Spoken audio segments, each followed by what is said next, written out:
Hi friend. பாருங்க, வெங்காயம் உரிச்சுக்கிட்டு இருக்கிறேன். முன்னாடி கோஸ் அரிஞ்சிக்கிட்டு இருந்தேன். இப்போ வெங்காயம் உரிச்சுக்கிட்டு இருக்கேன். எதுக்கு அந்த முட்டைக்கு போடத்தான். ஆமாம், அடிக்காம அழுகிறவன் அழகுராஜா பொண்டாட்டி. அது யார் தெரியுமா? நம்ம வெங்காயம் தான். அடிக்க தேவையில்ல, மிதிக்க தேவையில்ல. ஆனால் உரிச்சோம்னா அது பாட்டு கண்ணீர் வந்துக்கிட்டு இருக்கும். அதான் அடிக்காம அழுகிறவன் அழகுராஜா பொண்டாட்டி. பார்த்துருக்கு. அது பேர் தான் வெங்காயம். இந்த வீடியோ பிடிச்சிருந்தா லைக் பண்ணுங்க, ஷேர் பண்ணுங்க, கமெண்ட்டும் பண்ணுங்க, சேனலை சப்ஸ்கிரைப் பண்ணுங்க. நன்றி, வணக்கம்.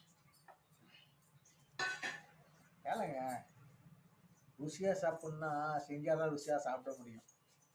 இதா செய்யலாம் அப்படின்னு வருமா?